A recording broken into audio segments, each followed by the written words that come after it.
Ready. सभापति महोदय, आज हमारे देश में जो ऊपर से लेकर नीचे तक शिक्षा दी जा रही है, उसमें व्यवस्था ही एक कारण है जिसकी वजह से शिक्षा का स्तर गिरता जा रहा है।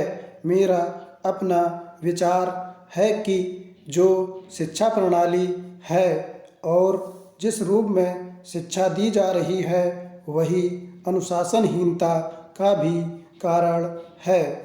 अपने देश और प्रदेश में हर एक की अपनी अपनी भाषा है और वह बालक जो इस देश में पैदा हुआ है, जो अपनी मातृभाषा की गोद में पला है, उसको यदि अपनी मातृभाषा में ही शिक्षा दी जाए तो मेरा विचार है कि शिक्षा का स्तर ठीक हो सकता है। जो सबसे बड़ी भूल और कमी सरकार के द्वारा दी जाने वाली शिक्षा के संबंध में हो रही है, वह यह है कि बालक की मातृभाषा में शिक्षा न देकर उसको उस भाषा में शिक्षा देने की व्यवस्था की गई है, जो हमारे देश या प्रदेश की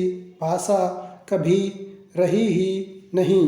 मेरा अभिप्राय विदेशी भाषा अंग्रेजी से है।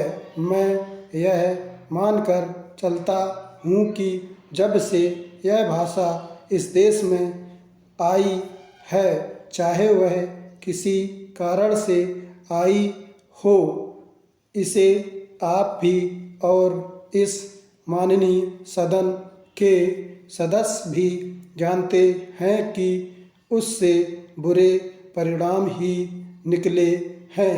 कोई भलाई नहीं हुई है। इस देश को जो हानि हुई है वह किसी से छिपी नहीं है। हम देख रहे हैं कि हमारे यहाँ जितना फैशन बढ़ रहा है और जितनी वेशभूषा बिगड़ रही है, वह सब अंग्रेजी भाषा के ही कारण है। जिस समय यहाँ पर अंग्रेज़ों का राज्य था, प्रायः यह देखने को मिलता था कि वे लोग जो विशेषकर के किसी न किसी तरह से सरकारी पक्ष के ही होते थे, अंग्रेज़ों से मिलने के लिए जाते समय अंग्रेजी वेशभूषा का ही प्रयोग करते थे।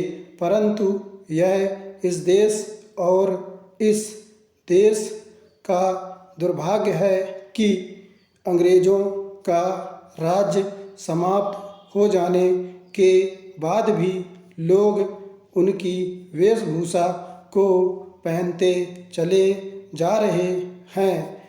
इससे जो प्रभाव हमारे देश के फैशन पर पड़ा, उससे लाभ के बजाय हानि ही हुई है और हो भी रही है। मेरा ऐसा विचार है कि अंग्रेजी वेशभूषा से इस देश को बहुत हानि हुई है। भारत की गौरवपूर्ण सभ्यता और संस्कृति के संरक्षण पर पर्याप्त ध्यान देने की आवश्यकता है। स्टॉप।